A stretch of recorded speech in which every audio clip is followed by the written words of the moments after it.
கருணையும் ஈடு இணையில்லாத பெரும் கிருபையுடைய எல்லாமல்ல ஏக இறைவனின் அருள் பெயர் போற்றி ஆரம்பம் செய்கின்றேன்.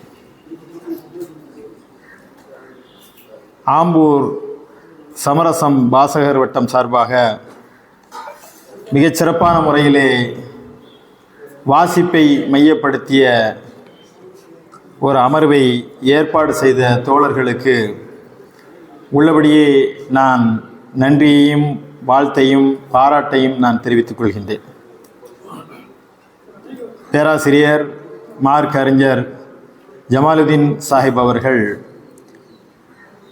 மிகப்பெரிய ஒரு ஒன்று திரட்டலை, தொடர் உழைப்பை இந்த கூட்டத்தின் வாயிலாக நமக்கெல்லாம் அவருடைய பணிகளை எடுத்து வைக்கக்கூடிய முகமாக இந்த நிகழ்வை ஏற்பாடு செய்திருக்கின்றார். அவருக்கு தோள் கொடுத்த துணை நின்ற ஜமாத் இஸ்லாமி ஹிந்த் உறுப்பினர்களுக்கும் இஸ்லாமிய தகவல் மைய நண்பர்களுக்கும் இங்கே வருகை தந்திருக்கின்ற சகோதர சமுதாய சொந்தங்களுக்கும் உங்கள் அனைவருக்கும் ஜமாத்தார்கள் அனைவருக்கும் என்னுடைய முதற்கண் அஸ்ஸலாமு அலைக்கும் என்று சொல்லக்கூடிய இறைவன் புறத்திலிருந்து உங்கள் மீது பேரன்பும் பெருங்கருணையும் பொழியட்டுமாக என்ற பிரார்த்தனையை நான் தெரிவித்துக் கொள்கின்றேன். மேடையிலே அமர்ந்து இருக்கக்கூடிய வயது அதிகமானாலும் கூட ஒரு இளமை துடிப்புடன் இங்கே வந்து அமர்ந்து சமரசத்துடைய மூத்த வாசகராக தன்னுடைய கருத்துக்களை மிக ஆழமாக எடுத்து வைத்து அமர்ந்திருக்கின்ற ஜாஃபர் சாஹிப் அவர்கள் சில செய்திகளை சொல்லும்போது உள்ளபடியே எனக்கு மனம் மகிழ்வாகவும் நெகிழ்வாகவும் இருந்தது. அதைத் தொடர்ந்து வணிகர் சங்கத்துடைய பேரவையினுடைய தலைவர் அவர்கள், அதை சார்ந்த நிர்வாகிகள் இங்கே நம்மை கண்ணியப்படுத்தியதுடன் ஐயா ஞானசேகரன் அவர்களும் சுந்தரையா அவர்களும் கல்லூரி பேராசிரியர் அவர்களும் இங்கே சமரசம் குறித்த கருத்துக்களையும் எடுத்து வைத்தார்கள். இப்படியான ஒரு நிகழ்வு பெரும் போராட்டங்களுக்கிடையிலே பத்திரிகையை நடத்தி வருவர்களுக்கு ஒரு மலை போல நம்பிக்கையையும் பெரும் உற்சாகத்தையும் தந்திருக்கிறது. எனவே சமரசம் இதழின் சார்பாகவும் கிரியேட்டிவ் கம்யூனிகேஷன் சென்னை என்று சொல்லக்கூடிய எங்கள் நிறுவனத்தின் சார்பாகவும் உங்கள் அனைவருக்கும் இதயம் கனிந்த நன்றியை சமர்ப்பித்துக் கொள்கின்றேன். சமரசத்திற்கு வயது 45, எனக்கு வயது 49. அப்படி என்று சொன்னால் நான் இந்த பெரும் பயணத்தினுடைய பெரும் பணியினுடைய ஓட்டத்தில் இறுதியாக வந்து இணைந்து கொண்டவன். நான் சமரசம் வாசகராக நீண்ட நெடுங்காலம் இருந்திருக்கின்றேன். சமரசத்தை நான் கடல் கடந்து வெளிநாடு சென்ற போதும் கூட அங்கேயும் சமரசத்தை தெரிவித்து அதை வாசிக்க வேண்டும், அங்கே உள்ளவர்களுக்கும் அறிமுகப்படுத்த வேண்டும் என்று உனைசாவிலும் சமரசத்தை அறிமுகப்படுத்தக்கூடிய ஒரு வாசகனாக நான் இருந்து அதற்கு பிறகு துணையாசிரியராக இந்த இதழிலே பயணித்து இன்றைக்கு பொறுப்பாசிரியர் என்ற அந்த பொறுப்பை சுமந்து கொண்டிருக்கின்றேன். இதற்கெல்லாம் வித்திட்ட விதையாயிருந்த மூலவர்களை நான் பெரும் நன்றியோடு நினைத்து பார்க்கின்றேன். ஐயா அவர்கள் அருமையாக குறிப்பிட்டார்கள். சமரசம் பெயர் என்பது திருச்சியிலிருந்து பெறப்பட்ட ஒரு பெயர் என்ற பழைய நினைவு குறிப்பெல்லாம் சொன்னார்கள். 1980 காலகட்டங்களை நினைத்து பார்க்கின்றேன்.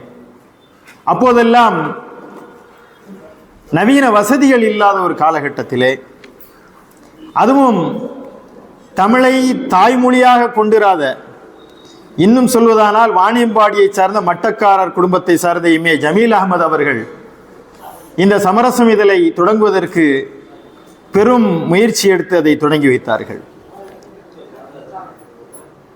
தமிழிலே ஆகச்சிறந்த ஒரு இதழாக, ஒரு இஸ்லாமிய இதழாக சமரசம் 45 ஆண்டுகள் கடந்து வந்தாலும் இதற்கு முன்னால் பணியாற்றிய பொறுப்பாசிரியர்கள் சிராஜுல் ஹசன் போன்றவர்கள், மறைந்த என் அன்பு தோழர் ஏஆர் சையத் சுல்தான் போன்றவர்கள், துணையாசிரியராக இருந்தவர்கள் லுத்ஃபுல்லா போன்றவர்கள் அனைவரையும் நான் இங்கே நன்றியோடு நினைவு கூறுகின்றேன்.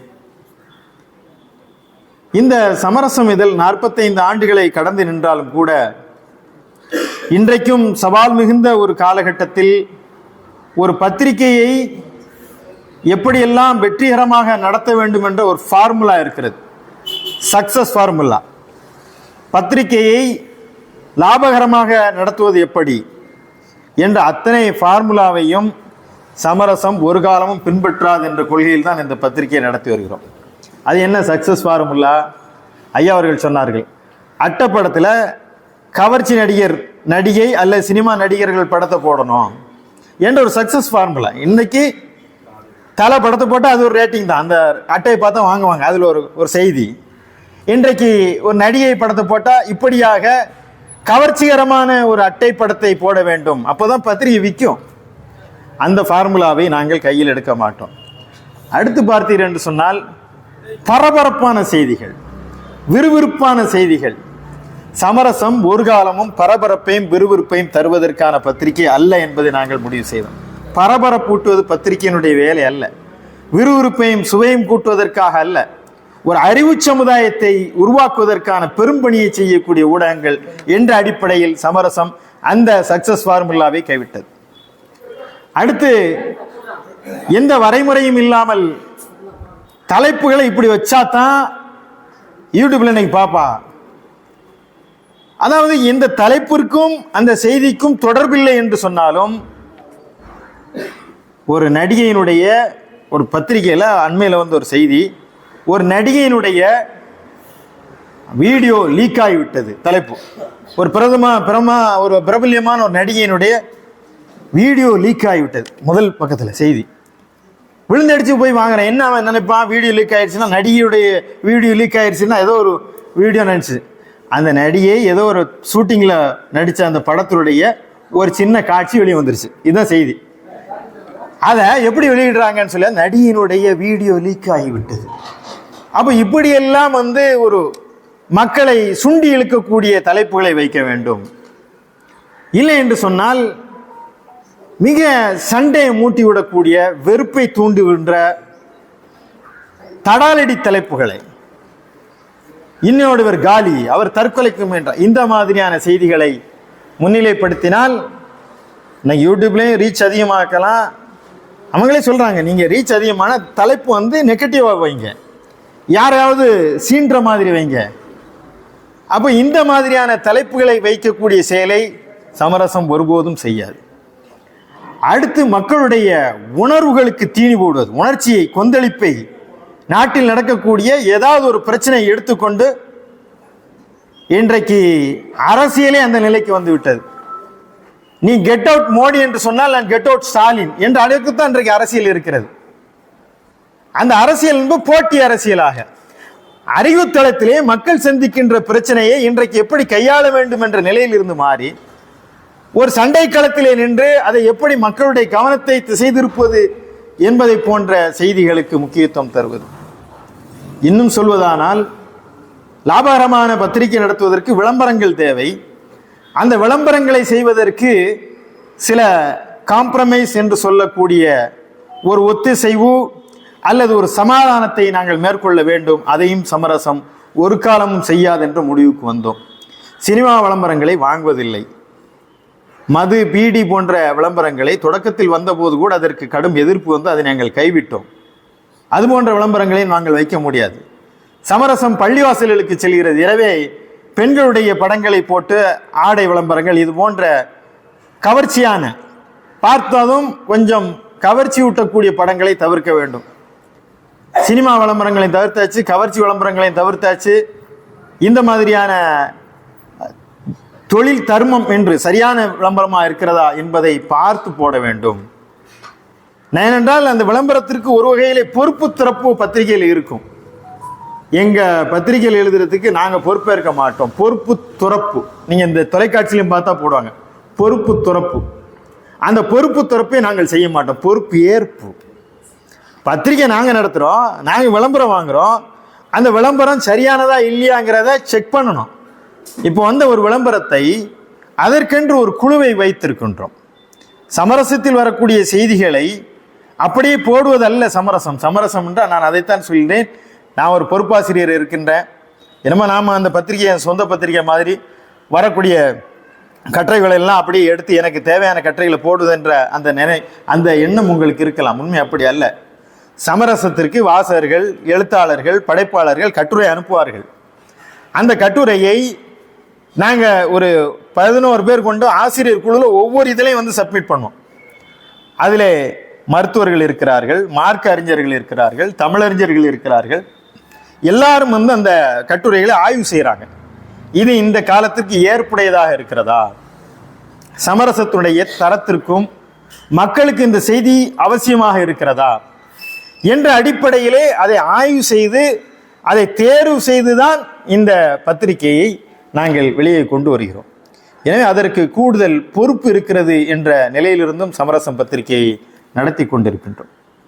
அடுத்து இந்த சமரசத்துடைய மொழி நடையை நீங்கள் எடுத்து பார்த்தீர்கள் என்று சொன்னால், இஸ்லாமிய தமிழ் இலக்கியத்திலே தெள்ளிய தமிழில் சமரசம் தனக்கென்ற ஒரு தரநிலையை நிர்ணயித்து சிறப்பான முறையிலே தமிழை கையாளுகிறது. ஐயா அவர்கள் சொன்னார்கள், அரபு சொற்கள் பொதுவாக வந்து கொண்டிருக்கக்கூடிய ஒரு காலகட்டத்தில் இஸ்லாமிய இலக்கியங்கள்லேருந்து சாதாரணமாக நம்ம அஸ்லாம் அலைக்கும் இன்ஷா அல்லா சொன்னாங்க. மலக்குகள்ங்கிறதுக்கு எப்படியான வார்த்தைகளை போடும்போது அதை வானவர்கள் என்று தமிழ் படுத்தினோம். நீங்கள் பார்த்தீங்கன்னா அல்லாஹ் என்று சொன்னால் அது முஸ்லீம்களுடைய கடவுள் என்று புரிந்து வைக்கப்படுகிறது. அல்லாஹ் அக்பர் என்று எழுதினால் ஏதோ அவங்க முஸ்லீம் கடவுளை சொல்கிறார்கள் என்ற எண்ணம் வரும். இறைவன் மிகப்பெரியவன் என்று சொன்னால் இறைவன் ஐயா ஞானசேன ஆமாம் இறைவன் மிகப்பெரியவன் தான் சொல்லுவார். அல்லாஹ் அக்பர்னா அது சரி பாய்மார் அவங்க கடவுளை கூப்பிடுறாங்க போல் நினைப்பார். ஏன் நாவுரைஃபாவுடைய பாடல் அல்லாஹ்விடம் துவா செய்யுங்கள் ஒரு பாட்டு வந்ததுன்னு வைங்களேன், அந்த பாட்டு மக்கள் குரலா இன்னைக்கு இருந்திருக்குமா? இருந்திருக்காது. அது முஸ்லீம் பாடலாக இருந்திருக்கும். இறைவனிடம் கையேந்துங்கள், அவன் இல்லை என்று சொல்வதில்லை என்ற போதுதான், அதை பொதுமைப்படுத்தும் போதுதான் இறைவன் உலக மக்கள் அனைவருக்கும் உரியவன் என்ற அந்த எண்ணத்திலே அது பொதுத்தளத்தை சென்று சேரும் என்ற அடிப்படையிலே சமரசத்தில் வரக்கூடிய சொல்லாடல்கள் தெள்ளிய தமிழிலே முடிந்த அளவிற்கு அது எல்லோரும் புரிந்து கொள்ளக்கூடிய எளிமை தமிழிலே கொடுப்பதற்கான முயற்சியை நாங்கள் செய்கின்றோம். இதற்கு கவிஞர் தன்னன் மூசா போன்ற தமிழ் ஆய்ந்த அறிஞர்கள் முதலில் தொடக்க காலத்தில் அவர்கள் தந்த பங்களிப்பு என்பதும் அவர்கள் தந்த பயிற்சியும் அவர்களுடைய பள்ளியில் பயின்ற மாணவன் என்ற அடிப்படையிலே எங்களுக்கெல்லாம் அந்த தமிழ் இன்றைக்கும் மொழிச்சுவையை கூட்டி தந்திருக்கிறது. எனவேதான் இன்றைக்கு 3 மொழிகள் என்ற ஒரு திணிப்பை மறைமுகமாக கொண்டு வரக்கூடிய ஒரு சூழ்நிலையிலே ஒன்றிய அரசு ஒரு மிரட்டலை விடுத்து கொண்டிருக்கக்கூடிய ஒரு காலகட்டத்தில் மொழி எங்கள் விழி, இந்த 2 விழிகள் எங்களுக்கு போதும், எனவே தாய்மொழி தமிழுக்கு மேலாக ஒரு மொழி எங்களுக்கு தேவையில்லை என்று நெஞ்சு நிமிர்த்தி சொல்லக்கூடிய ஒரு பெருமையை தமிழ்நாடு இன்றைக்கு பெற்றிருக்கிறது. தமிழும் ஆங்கிலத்தையும் வைத்துக்கொண்டு உலகத்தினுடைய எல்லா மூலைகளையும் பலம் வரக்கூடிய ஒரு ஆற்றலை தமிழர்கள் பெற்றிருக்கின்றார்கள். எனவே மொழியை நாங்கள் விரும்பி கற்றுக்கொள்வோமே தவிர இந்த மொழியை படித்தால் தான் உங்களுக்கு நிதி என்று சொல்லக்கூடாது என்ற ஒரு நிலையை தமிழ்நாடு எடுத்திருக்கிறது என்று சொன்னால் தமிழ் மொழிக்கே உள்ள ஒரு உயரிய சிறப்பு. தமிழில் நீங்கள் பார்த்தீர்கள் என்று சொன்னால் சமரசம் படித்தால் நல்ல தமிழில் எப்படி எழுதுவது, நல்ல தமிழில் எப்படி வாசிப்பது என்பதற்கு சமரசத்தை வைத்துக்கொண்டு நீங்கள் மிகச் சிறப்பான மொழியை கையாள முடியும். மற்றும் அப்படின்னு சொல்லி ஒரு வார்த்தை இருக்குது தமிழில். அவர் மற்றும் இவர், வாணியம்பாடி மற்றும் ஆம்பூர், இப்படியெல்லாம் மற்றும் மற்றும் மட்டும் போடுவாங்க. சமரசத்தில் எங்கேயுமே நீங்கள் மற்றும்ங்கிற வார்த்தையை பார்க்க முடியாது, தேவையில்லை. சரியான முறையில் அதே போல் ஆன்மீகம் எழுதுவாங்க. ஆன்மீகம் இல்லை, ஆன்மீகம் தான். நிறைய நீங்கள் பார்த்தீர்கள் என்று சொன்னால் பிழையான தமிழ் எங்கெல்லாம் உயிர் மிகக்கூடாது, எங்கெல்லாம் எழுத்து ஒற்றுப்பிழைகள் வரக்கூடாது என்பதிலே கூடுதல் கவனத்துடன் சமரசம் நல்ல மொழியிலே நல்ல தரத்திலே கொண்டு வரக்கூடிய ஒரு தரமான இதழ் என்பதை விளங்கிக் கொள்ள வேண்டும். அதே போல சமரசம் எந்த காலத்திலும் வெறுப்பை தூண்டக்கூடிய ஒரு சொல்லை கூட நீங்கள் சமரசத்திலே 45 ஆண்டுகள் எடுத்து பார்த்தால் நீங்கள் பார்க்க முடியாது. எங்கேயுமே வெறுப்பை தூண்டக்கூடிய, பிளவை ஏற்படுத்தக்கூடிய இது போன்ற ஒரு சொல்லாடலை சமரசம் ஒருபோதும் நாங்கள் கையில் எடுத்ததில்லை. அதே நேரத்திலே எங்களுடைய தாரக மந்திரமாக வக்கூலு கௌலன் சதீதா என்று சொல்லக்கூடிய திருமறை வசனத்தினுடைய ஒரு பகுதி, சொல்லுவதை நேரடியாக தெளிவாக சொல்லுங்கள். எனவே சமரசத்துடைய பாணி சொல்லுவதை நேரடியாக சொல்லுவோம், அதே நேரத்தில் தெளிவாக சொல்லுவோம். அதில் எந்த பிரச்சனையும் வராது. நேரடியாக ஒரு ஆள்கிட்ட போய் பேசிட்டாலே பிரச்சனை தீர்ந்தது. தெளிவாக சொல்லணும் சொல்கிறத. அது இப்படி நினைக்கிறேன் அப்படிங்கும் போது இதில் நான் சொன்னேன்னு சொல்லிடாதீங்க. இல்லை நான் இப்படி நினைக்கிறேன் அவ்வளோ இப்படித்தான் நான் நினைக்கிறேன், இதுதான் பிரச்சனை. நேரடியாக உங்கள்கிட்ட இருந்து சொல்கிறேன் என்றால் சொல்லுவதை நேரடியாக தெளிவாக சொல்லுவது. ஏன்னா அந்த அடிப்படையிலே சமரசம் சுத்தி வளைச்சு பூடாகரமாக இல்லாத ஒரு பெயரிலே உருவாக்கி சில பேர் பிரபல பத்திரிகைகளிலே வரக்கூடிய செய்திகளில் கான்ட்ரவர்சியான சில பிரச்சனைக்குரிய கட்டுரைகள் என்ன செய்வாங்கன்னா, ஏதாவது ஒரு புனைப்பெயரில் எழுதுறது, ஏதாவது ஒரு இன்சியலை போட்டு எழுதுறது, அல்லது மொட்டை கடிதாசி மாதிரி அதில் பேரே இருக்காது. இது போன்ற நிலையை நாம் எடுப்பதில்லை. சொல்றத தெளிவாக நேரடியாக சொல்லுவோம். அதே நேரத்தில் வெறுப்பும் தரக்குறைவான வார்த்தைகளை சமரசம் பயன்படுத்தியதே இல்லை.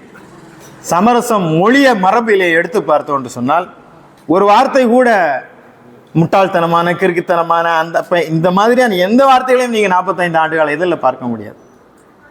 அதிகபட்சம் நாங்கள் எழுதுறது எப்படி, அறம் தவறிய செயல், இது போன்ற செயல்களிலே நீங்கள் நெறி தவறி விடக்கூடாது. இன்றைக்கு நடந்து கொண்டிருக்கக்கூடிய நாட்டில் நடக்கக்கூடிய பல்வேறு உணர்வுகளை கிளர்ந்தெழக்கூடிய எத்தனையோ விவகாரங்கள் வரும்போதும் கூட சமரசம் அதை முழுமையாக அட்ரஸ் செய்திருக்கிறது, அதை எதிர்கொண்டிருக்கிறது. அதே நேரத்திலே அதை தரம் தாழ்ந்து ஒரு காலமும் விமர்சிப்பது இல்லை. நான் இங்கே வந்தபோது கூட ஒரு தோழர் கேட்டார், என்ன அரசியல் இவ்வளோ தரம் தாழ்ந்த போது இப்படிலாம் பேசுகிறாங்களே. அது சொன்னேன், தரம் தாழ்ந்தல, அவருடைய தரம் அவ்வளவு தரம் தாழல, அவர் தாழ்ந்திருக்கிறார், அவருடைய தரம், அதனால தான் இப்படி விளையாடி கொண்டிருக்கிறார்கள். ஆக சமரசம் எப்போதுமே வெறுப்புக்கோ துவேஷத்திற்கோ இடம் தராது. அதே போல தனிநபருடைய தாக்குதலில் சமரசம் ஒரு காலமும் ஈடுபட்டதில்லை. ஒரு ஆளை குறிப்பாக வைத்துக்கொண்டு அது யாராக இருக்கட்டும் அவரை தாக்குவது, உருவ கேலி செய்வது, இந்த கார்ட்டூன் போட்டு கேலி செய்வது, சிலரை இழிவுபடுத்துவது, இழிவுபடுத்த வேண்டும் என்ற சில செய்திகளை போடுவது, இப்படியான எந்த செய்திக்கும் சமரசத்தில் இடமில்லை. இதெல்லாம் தொடர்ந்து வாசித்து வரக்கூடிய தோழர்களுக்கு இந்த உண்மையெல்லாம் புரியும். அதே போல இஸ்லாமிய இயக்கத்திலே பல்வேறு இயக்கங்கள் இருக்கின்றன, பல்வேறு அமைப்புகள் இருக்கின்றன. எல்லா இடங்களிலுமே உள்தகராறுகள் இருக்கும். சில பிரச்சனைகளை உள்ளுக்குள்ளே மோதிக்கிறது, விவாதத்துக்கு வாரியான அழைக்கிறது. அந்த மாதிரியான ஒரு சூழ்நிலையை சமரசத்தை பலர் சீண்டி பார்த்த பொழுதிலும் வேண்டுமென்றே இப்படிலாம் இருக்குன்னு சொல்லும்போது கூட எங்கள்கிட்ட கேட்க, என்னங்க ஒன்றுமே இல்லாமல் இருக்கீங்க, எல்லாத்தையும் நீங்கள் சமரசம் செஞ்சுட்டு போகிறீங்க. சமரசம் என்பது சமரசம் செய்வது என்ற அர்த்தம் உண்டு. சமரசம் செய்ய வேண்டிய இடத்தில் சமரசம் செய்வோம். ஆனால் சமரசத்தினுடைய உண்மையான பொருள் நாங்கள் உண்மையை சொல்வதிலே, சத்தியத்தை எடுத்துச் சொல்வதிலே ஒரு காலமும் சமரசம் செய்ய மாட்டோம் என்பதனால்தான் இது சமரசம். No compromise. நாங்கள் யாருக்காகவும் பணிந்து போவதில்லை. எங்கள் பேனா எந்த காலத்திலும் வளையாது, எங்கள் பேனா ஒடியுமே தவிர வளையாது. அதில் நாங்கள் உறுதியாக இருக்கிறோம். எந்த அரசியல் மிரட்டலுக்காகவும் சரி, எந்த அதிகார மிரட்டலுக்காக சரி, எந்த விலை பேசக்கூடிய சூழ்நிலைகள் வந்தாலும் இன்றைக்கு ஊடகங்கள் விலை போய் கொண்டிருக்கக்கூடிய ஒரு காலகட்டத்திலே நாங்கள் ஒரு காலமும் அதை சமரசம் செய்து கொண்டுதான் இந்த இதழை நடத்த வேண்டும் என்ற ஒரு சூழ்நிலையை ஒருபோதும் கையில் எடுப்பதில்லை. இதுவெல்லாம் ஒரு இதழினுடைய பெருமையை நான் இங்கே சொல்வதற்காக அல்ல. இன்றைக்கு அறம் தாழ்ந்து போயிருக்கக்கூடிய ஒரு காலகட்டத்திலே ஊடகங்கள் இன்றைக்கு தன்னுடைய எல்லையை மீறி பயணித்துக் கொண்டிருக்கக்கூடிய ஒரு காலகட்டத்திலே ஊடக முதலாளிகளுடைய அடிமைகளாக மாறி போயிருக்கின்ற காலத்திலே இதையெல்லாம் சொல்லுவது, மற்ற ஊடகங்கள் இதை முன்மாதிரியாக கை கொள்ள வேண்டும் என்ற அடிப்படையில் தான் இந்த செய்திகளை எல்லாம் நாம் சொல்லி வருகிறோம். அதே போல சமரசத்தை எடுத்தால் அது முஸ்லிம்கள் நடத்துகின்ற ஒரு இதழ் தான், இஸ்லாமியர்கள் நடத்துகின்ற இதழ் தான். ஆனால் அது இஸ்லாமியர்களுக்கான இதழ் இல்லை. இந்த இதழில் நீங்கள் எடுத்து பார்த்தீர்கள் என்று சொன்னால் கவிஞர் சுரதாவிலிருந்து, கவிஞர் வைரமுத்துல இருந்து, இன்றைக்கு இருக்கக்கூடிய யுகபாரதி வரைக்குமாக, எஸ் ராமகிருஷ்ணனிலிருந்து இலக்கிய ஆளுமைகள் கி ராஜநாராயணன் வரைக்குமாக எல்லா இலக்கிய ஆளுமைகளும் சமரசத்திலே தொடர்ந்து எழுதியிருக்கிறார்கள். பிரபஞ்சன் ஈந்துகனியும் பாலை என்ற ஒரு தொடர் எழுதியிருக்கிறார். சமரசம் இதழிலே தமிழ்நாட்டுடைய ஆளுமைகள் எல்லோருமே பங்களிப்பு செய்திருக்கிறார்கள். எல்லாருடைய நீங்கள் பெரும்பாலான ஆட்களை நீங்கள் குறித்து கொண்டு வந்தால் அவர்களுடைய கட்டுரைகள் சமரசத்தில் இடம்பெற்றிருக்கும். அதே போல நீங்கள் சமரசம் வாசகர்களை எடுத்து பார்த்தால், இன்றைக்கு வாசகர்களை எடுத்து பார்த்தால் உங்களுக்கு புரியும். 20 விழுக்காடு சகோதர சமுதாயத்தை சார்ந்த வாசகர்கள் தான். அதனால்தான் இது இஸ்லாமியர்களால் நடத்தப்படுகின்ற இதழை தவிர இஸ்லாமியர்களுக்கு மட்டுமான இதழ் அல்ல, எல்லோருக்குமான செய்தியை இதிலே நாங்கள் வைத்திருக்கின்றோம். அதனால தான் இன்றைக்கு இது பள்ளிவாசலுடன் முஸ்லிம் மஹல்லாவுடன் சுருங்கி விடாமல் எல்லோருக்கும் இந்த சமரசம் சென்று சேர வேண்டும் என்ற எண்ணத்தை நாங்கள் கை கொண்டிருப்பதற்கு காரணம் எல்லோருக்கும் அதில் செய்திருக்கிறது. அதே போல இந்த சமரசம் இதழை தமிழ்நாடு அரசு ஜிஓ மூலமாக, கவர்மெண்ட் ஆர்டர் மூலமாக அரசு நூலகங்களுக்கு வாங்குவதற்கான தகுதி உள்ள பத்திரிகை என்று அது சான்று தந்திருக்கிறது. எனவே இன்றைக்கு தமிழ்நாட்டில் இருக்கக்கூடிய ஆயிரக்கணக்கான நூலகங்களுக்கு சமரசம் சென்று சேருகிறது. இந்த அரசு பணம் கட்டி வாங்குது இந்த பத்திரிகை. ஏனென்றால் இந்த பத்திரிகை தரமான உண்மையான இதழ், அதே நேரத்திலே அரசை விமர்சிக்க வேண்டிய இடத்தில் ஒரு எதிர்கட்சியை போல, எதிரி கட்சி அல்ல, எதிர்கட்சியை போல சுட்டிக்காட்ட வேண்டிய விஷயங்களையும் சுட்டிக்காட்டக்கூடிய ஒரு சூழ்நிலையில் சுட்டிக்காட்டியும் இருக்கின்றோம். அதே போல சமரசத்திலே இலக்கியத்திற்கென்று ஒரு பெரிய இடம் கொடுத்திருக்கின்றோம். சமரசத்துடைய சிறுகதைகளாகட்டும், கவிதைகளாகட்டும், மிக முக்கியமான நாவல்களை அது கொண்டு வந்து தந்திருக்கிறது. அதனால் அதில் பார்த்தீங்க என்று சொன்னால் எல்லா செய்திகளுக்குமான இடம் வந்திருக்கிறது. இஸ்லாம் குறித்த அறிதலும் புரிதலும், சகோதர சமுதாய சொந்தங்களை குறித்தான புரிதல், இஸ்லாம் குறித்தான பிழையாக எங்கெல்லாம் விளங்கி வைத்திருக்கின்றார்களோ அதற்கான விளக்கங்கள், இப்படியான செய்திகளை சமரசம் கொண்டு வந்திருக்கக்கூடிய சூழ்நிலையில் பெண்கள் பகுதி, பெண்களுக்கான தனியாக நாங்கள் சமரசத்திலே இடம் ஒதுக்க வேண்டும் என்றப்போ நாங்கள் முடியாது என்று சொன்னோம். என்னங்க இது முடியாது? பெண்களுக்குன்னு ஒரு பகுதியை ஒதுக்குறதே அராஜகங்கிறேன். உடல் ரீதியாக ஆண் பெண் இருக்கலாம், அறிவு ரீதியாக ஆணும் பெண்ணும் சமம் தான். இன்றைக்கு வரக்கூடிய தலைங்க ஆண்களுக்கு மட்டுமா? பெண்கள் என்று சொன்னால் நம்ம என்ன சமையலறை மட்டும் நம்ம ஃபிக்ஸ் பண்ணுறோம். பெண்கள் என்று சொன்னால் குழந்தை வளர்ப்பு மட்டும், பெண்கள் சொல்லியாச்சுன்னா அளவு குறிப்பு மட்டும், பெண்கள் என்று சொன்னால் அப்போ பெண்கள் இந்த அளவு குறிப்பு சமையலை தாண்டி வெளிவரக்கூடாது. இன்றைக்கு பெண்கள் அரசியல் பேசுகிறார்கள், எல்லா துறையிலும் கோலோச்சுகிறார்கள், இந்த நாட்டு நடப்பிலே மிகப்பெரிய பங்களிப்பை செய்கிறார்கள். அதனால சமரசத்தில் வரக்கூடிய எல்லா செய்திகளும் ஆண்களுக்கும் பெண்களுக்கும் தான். அவர்களுக்கு கூடுதல் சில பொறுப்புகள் இருக்கின்றன. ஆனால் பெண்களுக்கான பத்திரிகை என்று சொன்னால் சமரசம் பெண்களுக்கான பத்திரிகையும் தான். ஆனால் அவர்களுக்கான தனிப்பக்கம் இல்லை. முதல்ல இருந்து இறுதி வரைக்குமாக எல்லா செய்திகளையும் நாம் அதிலே செய்திகளை பெண்களுக்காக இணைத்து சொல்லி வருகிறோம். சிறார்களுக்கு என்ற ஒரு பகுதியையும் சமரசத்திலே தொடர்ந்து நாம் கொண்டு வந்து கொண்டு இருக்கின்றோம். இன்னும் குறிப்பாக சொல்வதென்று சொன்னால் சமரசம் இதழிலே இன்றைய அண்மை கால பிரச்சனைகளை நாம் தொடர்ந்து அதை பேசுகிறோம். சமரசத்துடைய தனிச்சிறப்பு என்று கோடிட்டு காட்ட வேண்டும் என்று சொன்னால் அதில் எந்த கட்டுரை நீங்கள் எடுத்தீங்கன்னாலும் பிரச்சனையை பற்றி பேசுவோம். அந்த பிரச்சனைக்கான காரணங்கள் என்னங்கிறதையும் சுட்டி காட்டுவோம். அந்த பிரச்சனையினால் ஏற்பட்ட விளைவுகள் என்ன என்பதையும் சொல்லுவோம். இதற்கான தீர்வையும் சொல்லக்கூடிய ஒரே இதழ் சமரசம் தான். மற்ற எல்லாமே புலனாய்வு புலிகள் எல்லாமே அங்கே இருக்கு, இது இருக்கு, எல்லாம் எழுதுவாங்க.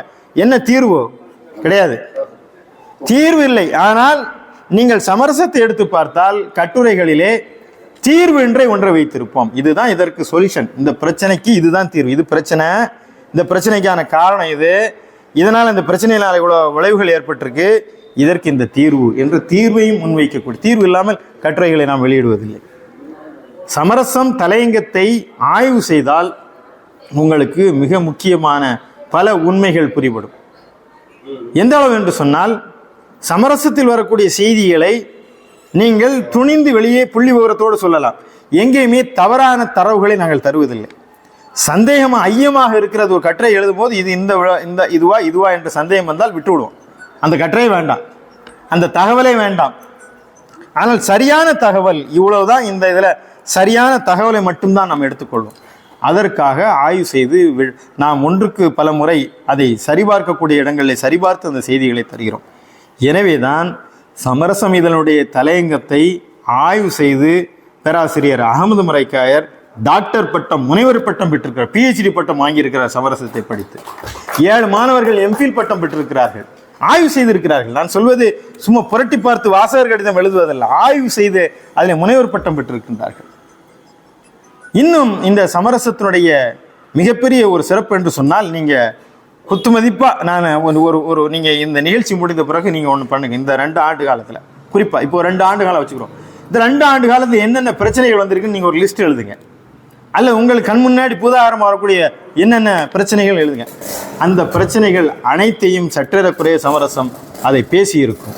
அது வக்ஃபோர்டு பிரச்சனையாகட்டும், அல்லது அக்னிபாத் விஷயமாகட்டும், இன்றைக்கு தலித்கள் மீது நடக்கக்கூடிய கொடுமைகளாகட்டும், அல்லது சிக்கந்தர் மலையாகட்டும், என்னென்ன பிரச்சனை தமிழ்நாட்டில் மட்டுமல்ல, இன்றைக்கு இருக்கக்கூடிய மொழிக் கொள்கை, தேசிய கல்விக் கொள்கை ஆகட்டும், என்னென்ன பிரச்சனைகள் வருகிறதோ அத்தனை பிரச்சனைகளையும் அதை ஆழம் முதல் கண்டுபிடித்து அதை சரியான முறையிலே அதற்கான தீர்வை தந்து கொண்டிருக்கின்றோம்.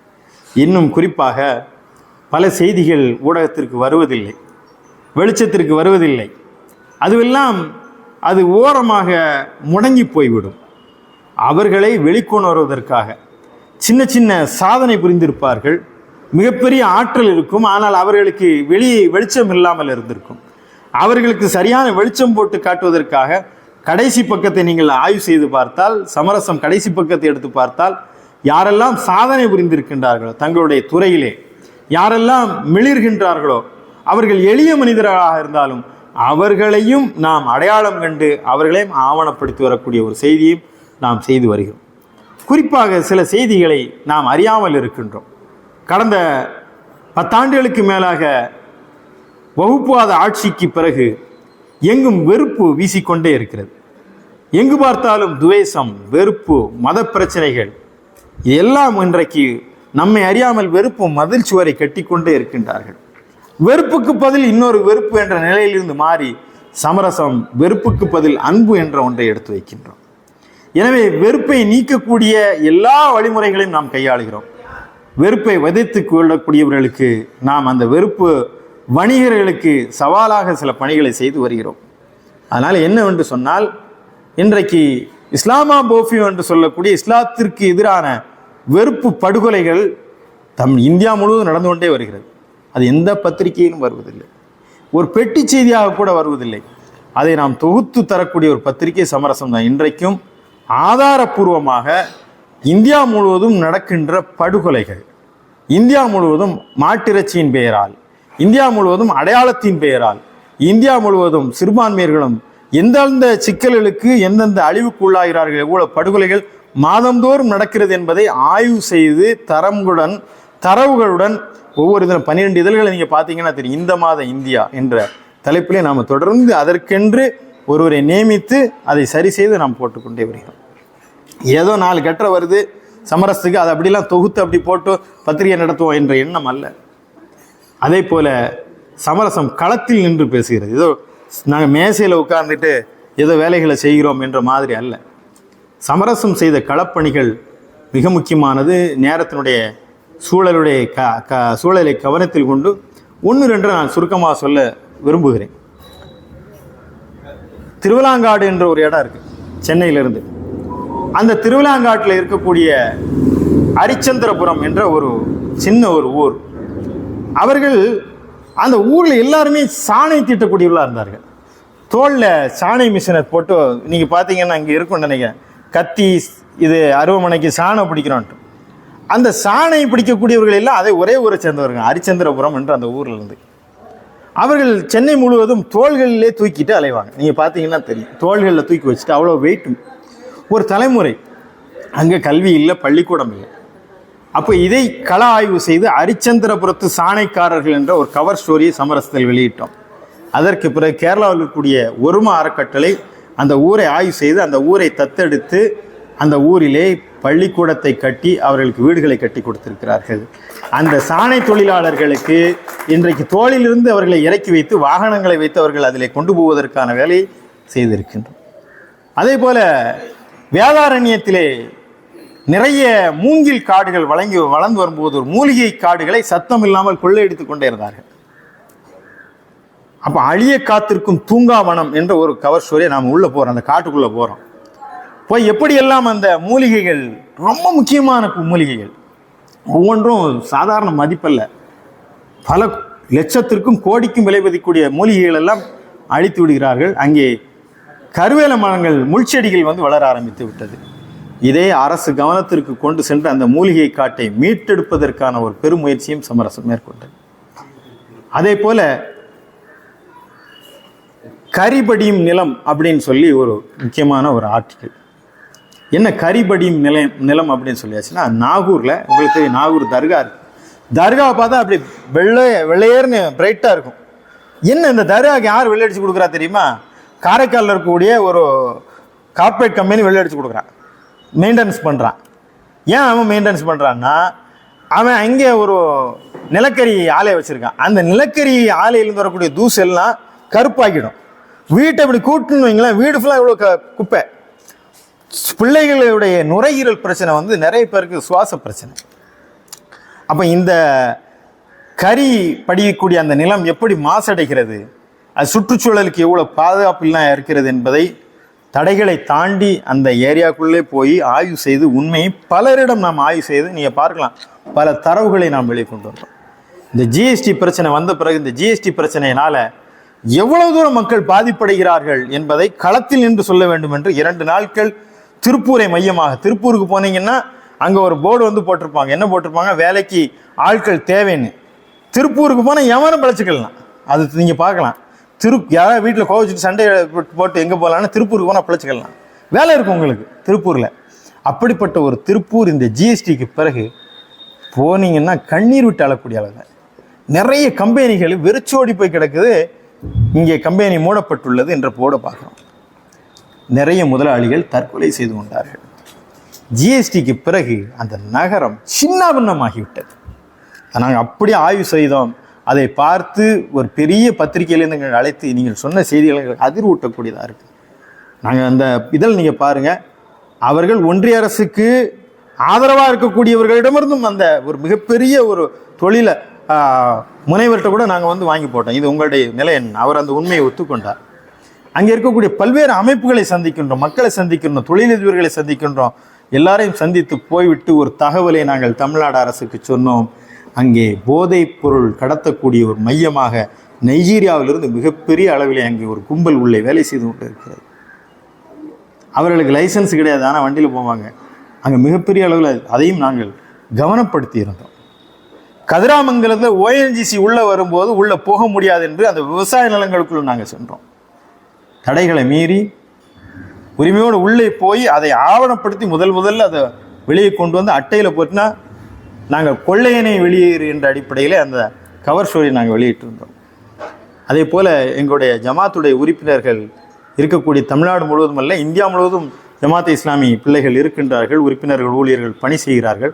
தூரங்குறிச்சிக்கு ஒரு நிகழ்ச்சிக்கு போகும்போது அவர்கள் சொன்னார்கள், தூரங்குறிச்சி அரசு பள்ளிக்கு நாங்கள் காலை உணவு கொடுக்க போகிறோம். என்ன புரியல, என்ன காலை உணவு நீங்கள் எங்கே அரசு பள்ளி கொடுக்க போகிறீங்கன்னு. அப்போ அங்கே சகோதரிகள் இருக்காங்க. சகோதரிகள் சொன்னாங்க, நீங்கள் வந்து பாருங்க, அங்கே ஒரு நிகழ்ச்சிக்கு அழைக்க போயிருக்காங்க. அந்த நிகழ்ச்சிக்கு போனால் ப்ரேயரில் பிள்ளைங்க மயங்கி விழுறாங்க. மயங்கி விழுந்த பிறகு இந்த பெண்கள்லாம் பார்த்துட்டு பதறாங்க, ஐயோ மயங்கிட்டாம. அந்த ஹெட் மிஸ்ஸு, பதறாதீங்க, இது ரெகுலராக நடக்கிறதா, என்ன சொல்கிறீங்க? இல்லை, இந்த பிள்ளைங்க ரொம்ப தூரத்துலேருந்து வருங்க, காலையில் சாப்பிடாதுங்க. கொஞ்சம் அந்த பெண் பிள்ளைகளாக இருந்தால் அவருடைய மாத நேரங்களில் அவர்கள் கொஞ்சம் ஒரு அயற்சியினால் மயங்கி விழுறது வாடிக்கையாக இருக்குது. ஏன் இவங்களுக்கு காலை சாப்பாடு இல்லையா? இல்லை. ஏன் சாப்பிடாம வர்றாங்க? அவங்களுக்கு பஸ் இல்லை. தினமும் 5 கிலோமீட்டர் அவர் நடந்து வரணும், 7 கிலோமீட்டர் நடந்து வரணும். பஸ் வெளியே தான் வரும், ஊருக்குள்ளே போகாது. அந்த பஸ்ஸை கணக்கு பண்ணி வந்தால் பள்ளிக்கு வர முடியாது. எனவே பள்ளிக்கு வருவதற்காக 7 கிலோமீட்டர் பிள்ளைகள் நடந்து வரணும். அதே நேரத்தில் காலையிலே எழுந்து வருவதனால் அவர்கள் சாப்பிடாமல் வர்றாங்க. அப்போ இதெல்லாம் பார்த்து அதை ஆவணப்படுத்தி அந்த ஊருக்கு பேருந்து கொண்டு வர வேண்டும், நடந்தே தான் வரணும் அப்படிங்கிற ஒரு தலைப்பை நாங்கள் போட்டு அந்த பிள்ளைகள்கிட்ட எல்லாம் கேட்குறோம். இங்கே ஜமாத் இஸ்லாமி அங்கே இருக்கக்கூடிய பெண்கள் தினமும் அந்த பள்ளியில் படிக்கக்கூடிய பிள்ளைகளுக்கு சாப்பாடு தினசரி கிட்டத்தட்ட 10 வருடங்களுக்கு மேலாக காலை உணவு கொடுத்து கொண்டு இருக்கிறார்கள். அப்போதுதான் முதலாக சமரசம் ஒரு குரல் எழுப்புகிறது. அப்போது எடப்பாடி தலைமையில் இருக்கக்கூடிய தமிழக அரசு அங்குள்ள அமைச்சர்களை பார்த்து சொன்னோம், காலை சிற்றுண்டு திட்டத்தை நீங்கள் கொண்டு வர வேண்டும் என்றதை வலியுறுத்தினோம்.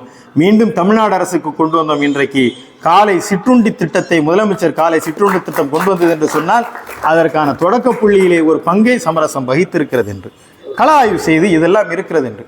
அப்போ அந்த காலை சிற்றுணவு திட்டம் கொண்டு வந்த பிறகும் கூட நாம் தமிழ்நாடு அரசுக்கு ஒரு கோரிக்கை வைத்தோம், நீங்கள் கொண்டு வந்த திட்டம் வரவேற்க தகுந்தது. பிள்ளைகள் பட்டினியோடு வருகிறார்கள், அவர்களுக்கு காலையில் சாப்பாடு கொடுத்து கல்வியும் கொடுக்கக்கூடிய ஒரு திட்டம் தான். ஆனால் இதை நீங்கள் அரசு பள்ளிகளுக்கு மட்டும்தான் செய்கிறீர்கள். அரசு உதவி பெறும் பள்ளிகளுக்கு நீங்கள் இதில் செய்வதில்லை. எங்கள் வீட்டில் 2 பிள்ளைங்க இருக்குன்னா 2 பிள்ளைகளும் பசியோடு கிளம்புது. ஒரு பிள்ளை கவர்மெண்ட் ஸ்கூலில் படிக்கிற பிள்ளைக்கு சாப்பாடு கிடைக்குது, கவர்மெண்ட் எய்டட் ஸ்கூலில் படிக்கிற பிள்ளைக்கு சாப்பாடு இல்லை. ஏன் நீங்கள் இந்த பாரபட்சம்? விலையில்லா கணினி, விலையில்லா மிதிவண்டி, விலையில்லா எல்லாமே அரசு பள்ளி, அரசு உதவி பெறும் பள்ளிகளுக்கு இருக்கும்போது இந்த காலை சிற்றுண்டி மட்டும் ஏன் அரசு பள்ளிகளுக்கு மட்டும்? எனவே இது எல்லா பள்ளிகளுக்கும் நீங்கள் கொண்டு வர வேண்டும் என்று வலியுறுத்தி அது தமிழ்நாடு அரசு அதை கவனத்தில் எடுத்து இன்றைக்கு எல்லா பள்ளிகளுக்கும் கொடுத்து வருகிறார்கள். அதே போல நாங்கள் மீண்டும் ஒரு கோரிக்கை வைக்கிறோம். 5 வரைக்கும் தான் நீங்கள் கொடுக்கின்றீர்கள். 8 வரைக்கும் உள்ள பிள்ளைகள் கிராமங்களிலே அவர்கள் பசிக்காக அலையக்கூடிய மிகவும் வறுமையில் இருக்கக்கூடிய பிள்ளைகளுக்கு நீங்கள் காலை உணவு திட்டத்தை விரிவுபடுத்துங்கள் என்று தொடர்ந்து இந்த மது அரக்கனுக்கு எதிராக போதையில்லா பாதையை நீங்கள் சாத்தியப்படுத்தி காட்டுங்கள் என்று நாம் அரசுக்கு தொடர்ந்து வலியுறுத்தி வருகிறோம். அதே போல சமரசம் களத்தில் என்று செய்த பணிகளை தனியாக துவக்கலாம். இது சாதனைக்காகவோ பெருமைக்காகவோ அல்ல. ஆனால் இத்தகைய பணிகள், இந்த பத்திரிகை வருது, நாம் ஒரு 20 ரூபா 25 ரூபா கொடுத்து வாங்குறோன்னா அதற்கு பின்னால் உள்ள உழைப்புகளை நீங்கள் பார்க்க வேண்டும். எவ்வளோ பெரிய உழைப்பு, எவ்வளோ பெரிய ஒரு குழு இதற்காக பணிபுரிந்து ஆய்வு செய்து இதை நம்ம தருகிறது. நாம் சும்மா பார்த்துட்டு சமரசம் தானே என்ற நிலையில் நாம் கடந்து விடுகிறோம் என்று சொன்னால், இன்றைக்கு 417 இதழ்கள் வந்து கொண்டிருக்கக்கூடிய இஸ்லாமிய இதழ்கள் 417 இதழ்கள் வந்ததாக ஒரு ஆய்வு சொல்கிறது. எல்லா இதழ்களும் நின்றுச்சு. விரல் விட்டு எண்ணக்கூடிய 5-6 இதழ்கள் தான் வருது இன்னைக்கு. எல்லா இதழ்கள் ஏன் எழுது? விளம்பரதாரர்கள்ட்ட கேட்டோம்னா விளம்பரம் தேவையில்லைங்க, எங்களுக்கெல்லாம் எங்கள் கடைக்கு விளம்பரமே தேவையில்லை. அல்லது நாங்கள் உங்கள் பத்திரிகையில் தந்தால் யார் இந்த விளம்பரத்தை பார்த்தா நாங்கள் பெரிய பத்திரிகைக்கு கொடுத்துருவோம். அப்போ விளம்பரம் தருவதற்கு ஆள் இல்லை. சந்தா கட்டுவதற்கு சொத்தையே எழுதி வைத்தால் கூட அவ்வளோ வருத்தப்பட மாட்டார்கள். ஏன்னா சொத்தை எழுதி வைங்கன்னா எவ்வளோ வருத்தப்படும். அது மாதிரி சந்தா 450 500 ரூபாய் சார். ஒரு கிரில் ஆஃப் கிரில் சாப்பிட்டோம், ஒரு கிரில் சாப்பிட்டா 300 ரூபா. ஜிபே பண்ணிக்கிட்டோமா? எவ்வளோங்க? நீங்கள் ஐயா இன்றைக்கு வந்திருந்தாங்க இந்த ஜவுளி கடையெல்லாம் வரும்போது உள்ள பொன்னாடை போர்த்தினாங்க. அந்த ஜவுளி கடை நிறுவனங்களுக்கெல்லாம் போகும்போது பில் எவ்வளோ சார்? 2670 ரூபா. சரி சார், ஜிபே பண்ணிக்கிறேன் சார். ஒரு 2000 கொடுக்கலாம், நல்லது தான். ஆனால் இதுக்கெல்லாம் நம்ம பணம் செலவழிக்கிறதுல எந்த யோசனையும் கிடையாது. ட்ரெஸ் எடுப்போம், இது நெட்டுக்கு அப்டேட் போடுறது, செல்ஃபோன் வாங்குறது, எல்லாத்துக்குமே நம்மளுக்கு காசு இருக்குது. பத்திரிக்கைக்கு சந்தாவா பார்ப்போம். யாரும் படிக்கிறது இல்லைங்க. படிக்கிறது இல்லைங்கிறத வெக்கமே இல்லாமல் சொல்கிற தலைமுறை நம்ம தான் நினைக்கிறோம். அது எவ்வளோ வெக்கமான ஒரு செய்தி. படிக்கிறது இல்லைங்கிறது ஒரு நல்ல ஒரு பெரிய ஒரு செய்தியானா இல்லை. படிக்கலைன்னா எனக்கு அறிவு தேடல் இல்லை என்றது தான் பொருள். அதனால் என்னென்னா படிக்கிறது இல்லைங்கிறத சொல்லக்கூடாது. அப்படி படிக்கிறது இல்லைன்னாலும் அப்படி கடந்து வந்துடணும். படிக்கணும். அதை நம்முடைய தலைமுறைக்கு இன்றைக்கு கடத்துவதில்லை. நம்முடைய பிள்ளைகள் படிக்காதனால் இன்றைக்கு மதம் ஆச்சரியங்கள், வெறுப்பு, பிளவுகள், நமக்கு மத்தியான வேறுபாடுகள் வருவதற்கு காரணம் இந்த வாசிப்பு இல்லாதனால் வந்த வினை. எனவே வாசிக்க வேண்டும், வாசிப்பை ஊக்கப்படுத்த வேண்டும். அடுத்து மிகப்பெரிய ஒரு பொய் என்ன பொய் என்று சொன்னால், வாசிக்கிறதுக்கு நேரம் இல்லை. உலகத்தில் அதிகமாக சொல்லக்கூடிய பொய் நல்லா இருக்கல, நல்லா இருக்கேன், அந்த அதுவும் பொய் தான். 1000 நோய் இவ்வளோ வச்சுருப்போம், சுகர் இருக்கும், அது இருக்கும், எப்படா என்னமோ இழுத்துட்டு இருக்க மாதிரி இருக்குங்க. 2வது பொய் இப்போ தான் சாப்பிட்டு வரேன், இவருக்கு டீ வேணும், டீ சாப்பிட்டேன், இல்லை பரவாயில்ல இப்போ தான் சாப்பிட்றேன், அப்படிலாம் கிடையாது. கொண்டாங்க. நபிகள் நாயகம் அவர்கள் சொல்கின்றார்கள், தன்னுடைய மனைவிட்ட பால் கொடுக்குறாங்க, கிளாஸில் பால் இருந்து கொடுக்குறாங்க. மனைவி சொல்கிறார், இல்லை வேண்டாம். ஆனால் அந்த பொண்ணுக்கு பசி இருக்குது, மனைவிக்கு பசி இருக்கிறது. அப்போ நபிகளார் ஒரு அருமையான வார்த்தை சொல்கிறார், பசியையும் பொய்யையும் ஒன்றாக கலக்காதே, பசியையும் பொய்யையும் ஒன்றாக கலக்காதே. இப்போ டீ சாப்பிட்டு எனக்கு டீ சாப்பிடணும்னு ஒரு ஆசை இருக்குது. நிகழ்ச்சிக்கு போனால் ஜமாலுதீன் நஸ்ரத் சும்மா விட மாட்டார். இது சமோசா கொடுத்துருக்கார், பிஸ்கெட்டு பண்ணு கொடுக்குறார், டீயும் தருவார், ஒரு எதிர்பார்ப்பு இருக்குது. இது நல்லது தானே. அது போகிறேன், டீ வேணும், டீ தரலைன்னாலும் தம்பி எங்கே என்ன விட்டுட்டு போகிறீங்களா பாருங்கள், என்ன கொடுத்துட்டு போவாங்க, நம்மளை மட்டும் விட்டு போயிடுவாங்க. அது ஒரு சில சிக்கல்கள் இருக்குது. அப்படிங்கும்போது தம்பி வாப்பா அங்கே என்னப்பா விட்டுட்டு போகிறேன்னு கேட்கலாம், அதெல்லாம் தப்பு கிடையாது. இது பசியையும் பொய்யையும் ஒன்றாக கலக்கக்கூடாது. டீ சாப்பிட்றது அதுதான் ஒரு பொய்யில் அதிகமான பொய். இப்போ தான் சாப்பிட்டு வர்றேன், நல்லா இருக்கேன். அதே மாதிரி ஒரு பொய் தான் நேரம் இல்லை. எவ்வளோ நேரம் வெட்டியாக உட்காந்து பேசிக்கிட்டு இருக்கோம், எவ்வளோ நேரம் வீணாக கழிகிறது. ஒரு 10 நிமிஷம் இந்த பத்திரிகையை வாசிக்கிறது, நீங்கள் ஃபுல்லாக வாசிக்க வேண்டாம். இதில் பல செய்திகள் இருக்குது. உங்களுக்கு எல்லாமே படிக்கணும் தேவையில்லை. சிலருக்கு சிறுகதை பிடிக்கும், சிலருக்கு கவிதை பிடிக்கும், சிலருக்கு குரான் ஹதீஸ் நடுப்பக்கத்தில் ஏதாவது பிடிக்கும். ஒரு ஹோட்டலுக்கு போயாச்சுன்னா அங்கே எல்லாம் இருக்கணும். கிரில்லும் இருக்கணும், தோசையும் இருக்கணும், நூடுல்ஸ் இருக்கணும். எல்லாம் போய் யாரும் சாப்பிடல. இட்லி சாப்பிடக்கூட இங்கே இட்லி சாப்பிடுவாங்க, நூடுல்ஸ் சாப்பிடக்கூட நூடுல்ஸ் சாப்பிடுவாங்க. ஆனால் ஹோட்டல் எல்லாமே இருக்கணும். அதே மாதிரி சமரசத்தில் எல்லா தரவுகளும் எல்லாம் இது இருக்கும். உங்களுக்கு எது பிடிக்கும் அதை படிங்க. அந்த ஒரு 2 கட்டுரை படிக்கிறதுக்கு என்ன கஷ்டம் வந்துட போகுது? ஒரு 10 நிமிடம் நேரம் இல்லை எங்களுக்கு படிக்கிறது இல்லை, காசு இல்லை. இந்த மாதிரியான எந்த காரணமும் சொல்ல முடியாத ஒரு பணிதான் பத்திரிகை பணி. எனவே பத்திரிகைகளை நடத்துவது சவாலான ஒரு காலகட்டத்தில் 45 ஆண்டுகளை தாண்டி அறத்துடன் இன்றைக்கும் சமரசம் நிற்கிறது என்று சொன்னால் அதற்கு மிகப்பெரிய காரணம் இறைவனுடைய அருள், இங்கே நிர்வாகம் தருகின்ற ஒத்துழைப்புகள், அதை போல வாசகர்களாகிய நீங்கள் தருகின்ற பெரும் உற்சாகம்தான். எங்களுக்கு எப்போதெல்லாம் மனம் கலங்குகிறதோ, பத்திரிகையை கைவிட்டு விடலாமா என்று எப்போதெல்லாம் எண்ணுகின்ற ஒரு சூழல் வருமோ அப்போதெல்லாம் உங்கள் முகம்தான் எனக்கு ஞாபகம் வரும். இல்லை, ஆம்பூரில் சில பேர் இருக்கின்றார்கள் இந்த பத்திரிகையை படிப்பதற்காக, அவர்களுக்காக இந்த பத்திரிகையை தொடர்ந்து கொண்டு வர வேண்டும் என்ற ஒரு பெரும் நம்பிக்கையும் உற்சாகத்தையும் இந்த கூட்டத்தின் வாயிலாக தந்திருக்கின்றீர்கள். தொடர்ந்து வாசிப்போம், இணைந்திருப்போம் என்று கூறி அருமையான ஒருங்கிணைப்பிற்கு ஏற்பாடு செய்த தோழர்களுக்கு இதயம் கனிந்த நன்றியை கூறி விடைபெறுகின்றேன். எல்லா புகழும் இறைவன் ஒருவனுக்கே.